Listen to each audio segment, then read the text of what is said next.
Media Junkie, l'émission des accros aux médias, c'est la rentrée pour Media Junkie. On va s'intéresser au thème de la création. Est-ce que le métier de créatif a évolué à l'âge du 2.0? On en parle tout de suite, c'est Media Junkie.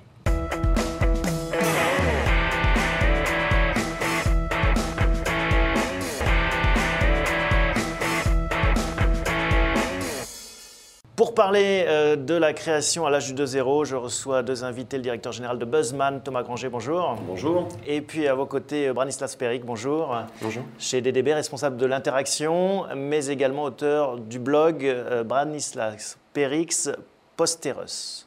C'est ça. Ça veut dire quoi? C'est mon blog et mon lieu d'expression est sur branislavperic.posteros.com. Effectivement, je suis sur Twitter également. Mais ça veut dire quoi en fait? C'est quoi l'idée C'est un lieu d'expression, une tribune pour exprimer des points de vue, des idées, des convictions. Posteros, c'est pour passer à la postérité? Ça doit être le sens caché du service. Bon, on va parler du 2.0 et des créatifs. L'idée, c'est de se dire, est-ce qu'on a encore besoin de créatifs à l'âge du 2.0?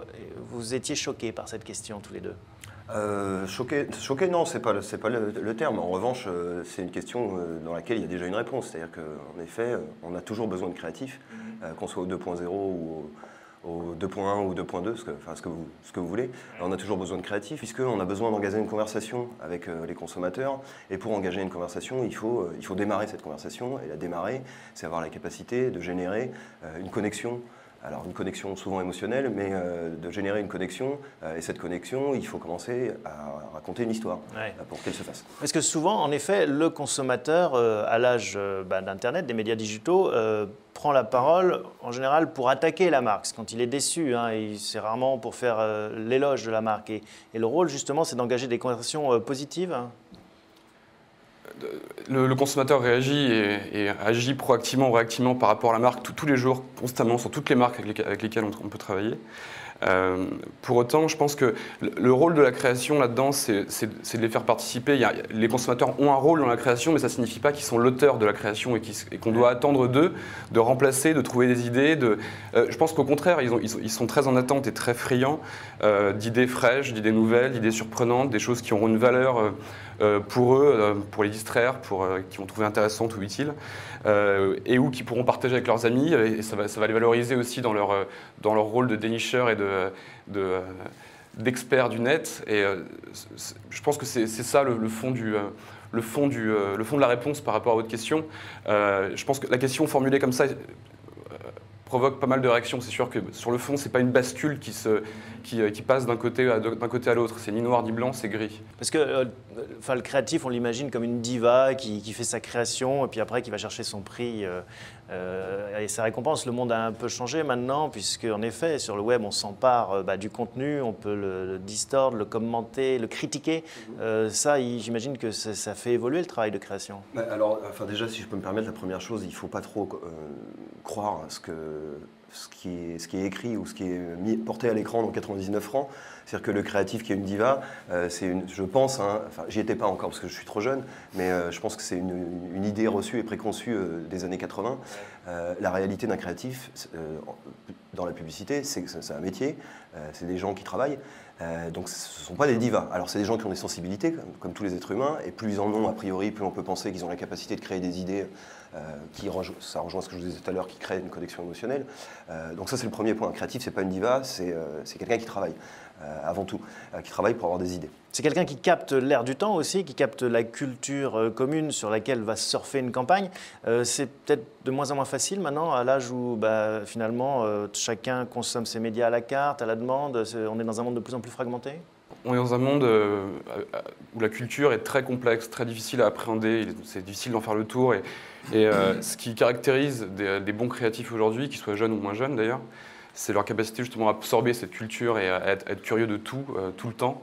À arriver à saisir non seulement l'instant, parce qu'on est dans une culture qui va très vite aussi. Là où on pouvait préparer une campagne il y a 15 ou 20 ans, 6 mois à l'avance, et s'assurer que 6 mois plus tard, on allait être dans le même bain culturel. Aujourd'hui, je vais exagérer un peu, mais du jour au lendemain, le bain culturel a changé. Donc c'est anticipé, ça veut dire qu'il faut être déjà le next level à chaque étape de la réflexion. Il y a des recettes par rapport à ça, il y a des trucs, comment est-ce que justement ils travaillent ces créatifs? Il y a deux manières de travailler. Alors, soit c'est des créatifs qui sont un peu contraints et forcés de s'adapter, et dans ce cadre-là, c'est beaucoup de sourcing, c'est-à-dire qu'il faut s'intéresser à la culture et à l'ère du temps, comme Bran disait.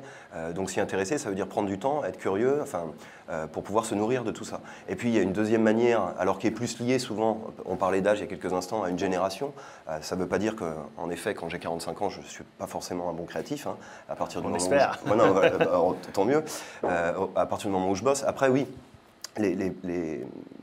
les individus qui sont plus jeunes sont plus baignés dans cette culture alors j'aime pas trop ces termes galvaudés, mais du tout de suite, en tout cas cette culture digitale avec un accès à l'information, un accès au partage ultra immédiat, ça fait plus partie de leur vie et de leur culture. Donc pour eux, c'est plus un mode de vie, donc le sourcing, il est beaucoup plus naturel. Cette curiosité de tout ce qui les entoure est plus naturelle puisqu'ils ont accès, ils sont nés dans un outil qui leur permet ça. Mais est-ce on parlait de la fragmentation, il y a quand même une fragmentation de la consommation des médias, c'est-à-dire que mes parents ne consomment pas de la même façon et des jeunes gens de 20 ans, pas forcément de la même façon que moi non plus.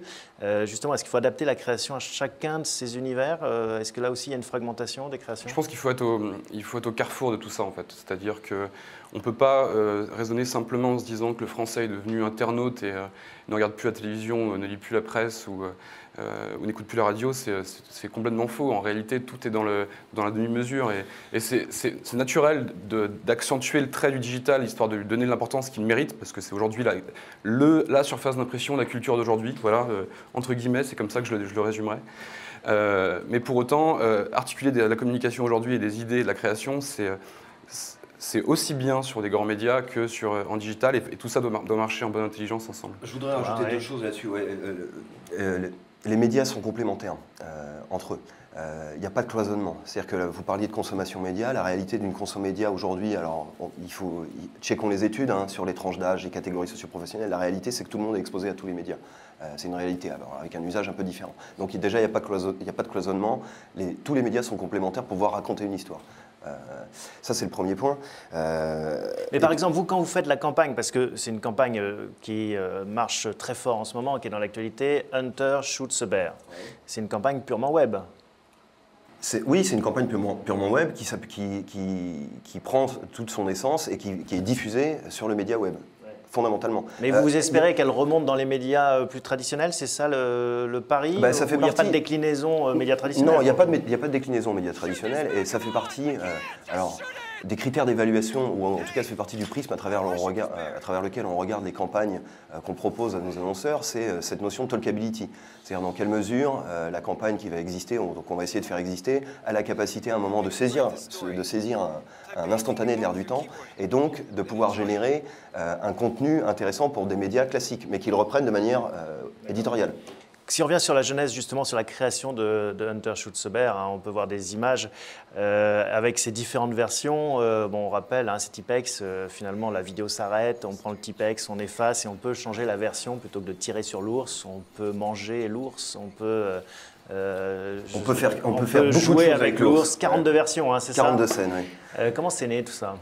Alors c'est né de deux choses. La première chose, puisque c'est notre travail aussi, c'est répondre à une problématique, et une problématique qui était liée à la marque. Donc être sur une strate, un insight produit. À un moment, c'est ce qu'on propose à l'internaute. On lui propose de réécrire l'histoire, ou en tout cas de choisir la fin de l'histoire, donc qui est 100%, j'ai envie de dire, dans le bénéfice du produit, puisqu'on parle de correcteur.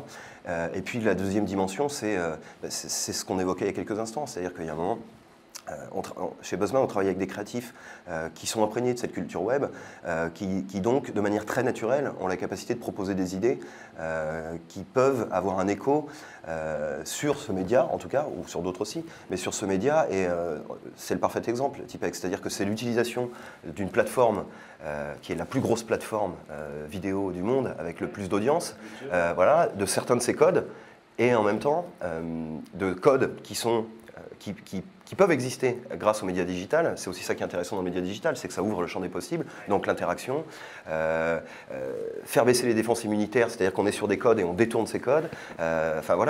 Branislav, on a l'impression qu'on est au début de ça finalement, qu'on a exploré peut-être qu'une petite partie de ces possibilités nouvelles finalement qui s'ouvrent avec ce je pense qu'on est au début parce que cette ère digitale qu'on claironne depuis maintenant 10 ans, elle a pris le temps de mûrir en fait. C'est-à-dire que ça a pris beaucoup de temps de voir tous les Français connectés à Internet, ils consacraient la majeure partie de leur temps. Mais là, c'est parti. Et je pense que c'est réellement le cas depuis environ 2 ans. Et aujourd'hui, on est vraiment dans un équilibre qui fait qu'il y a effectivement un nouveau type d'idée qui voit le jour et qui trouve son équilibre là-dedans. Ce qui rend ça possible, excusez-moi, je fais une parenthèse, ce qui rend ça possible aussi, c'est l'évolution à un moment de la techno. C'est-à-dire qu'aujourd'hui, il y a des usages et des manières de fonctionner sur Internet. En tout cas, ça a créé des usages qui n'existaient pas il y a encore 2 ans ou 3 ans. Donc c'est aussi ça, c'est l'évolution de la techno au fur et à mesure qui rend à un moment ce média, qui nous donne la capacité en tout cas d'exprimer un maximum de choses dans ce média. Et c'est en ça que c'est le début. C'est-à-dire que... Pour vous, un bon créatif, Branislav, c'est un chef d'orchestre. C'est ça, c'est-à-dire que c'est pas forcément celui qui va dessiner. C'est celui qui décide de la musique en fait. C'est-à-dire que c'est une métaphore que j'aime bien utiliser. Ça vous plaît cette citation? C'est une métaphore que j'aime bien utiliser, c'est que ce côté donner un rôle à d'autres dans une création, c'est créer un cadre d'expression créative, mais le cadre d'expression créative, c'est finalement la somme du jeu des musiciens. Et effectivement, le rôle du chef d'orchestre peut être plus ou moins important. Mais dans tous les cas, il s'agit de mettre en musique et de faire quelque chose qui va plaire non seulement à tous les musiciens, mais aussi à tous les spectateurs qui regardent ces musiciens. C'est le créatif qui reste le plus important dans une agence, fut-elle de zéro? Je pense que les Français, les consommateurs, les gens sur Internet sont pas payés ou n'ont pas le souhait de consacrer du temps à trouver des idées pour les marques. C'est aussi simple que ça. En revanche, si on leur soumet des choses fraîches, intéressantes, nouvelles, surprenantes, intéressantes, qu'on fait ce que je disais un petit peu avant. Ouais, donc oui, en fait, là, ils consacrent du temps, ils peuvent se plier à un exercice, à un jeu, Thomas, c'est le créatif le plus important? Du temps. C'est compliqué de dire c'est le plus important. Ce qui est le plus important, c'est d'avoir des idées. Voilà, donc après, en effet, dans les structures de nos métiers, on est plus enclin à penser que c'est un créatif parce qu'a priori, dans le cadre de sa mission, là, alors je deviens un peu chiant, hein, mais dans le cadre de sa mission sur son contrat de travail, c'est ce qu'on lui demande. La réalité des agences de publicité, c'est que c'est un travail commun, collectif. En revanche, oui, le créatif reste fondamental dans la publicité. Sans créatif, il n'y a pas de publicité. Ou en tout cas, il y a de la publicité qui manque d'assets et de qualité et qui, malheureusement... qui n'intéresse personne. Voilà, il faut investir. C'est aussi la morale de l'histoire, investir, parce que la création, ça coûte cher, la production, ça coûte cher, la réussite finalement d'une campagne, ça coûte cher. Il y a 2 raisons. Et la première, c'est qu'on se retrouve au carrefour réel entre les grands médias et le digital. Donc il faut continuer à investir des 2 côtés. On ne peut pas juste arbitrer d'un côté ou de l'autre. Donc il y a une multiplication ça coûte 2 fois plus cher. du nombre de postes de coûts. Mais il y a aussi une exigence de qualité. On parlait justement du projet de Buzzman, mais c'est le cas de beaucoup de projets aujourd'hui. Les gens consacrent énormément de temps à consommer de la vidéo sur Internet, donc créer de la vidéo. Et on sait que même si les coûts de production ont baissé ces 20 dernières années, ça reste quelque chose qui nécessite des moyens. Et ce format vidéo, entre autres, mais aussi des applications pour iPhone, pour Facebook, etc., nécessite du développement, elle aussi. Et dans tous les cas, nécessite une multitude de talents et de ressources qui créent une inflation des coûts, forcément. D'autant plus que, comme on est sur de la création de contenu, et que ce contenu, il a normalement la vocation et la capacité à créer de l'intérêt, il faut proposer un contenu de qualité. Et souvent, pour proposer un contenu de qualité, j'ai même presque envie de dire tout le temps, il faut dépenser un peu d'argent pour pouvoir le produire, ce contenu. C'est du boulot. C'est du boulot. C'est la morale de cette histoire. Merci à tous les deux de votre visite. À bientôt. Merci.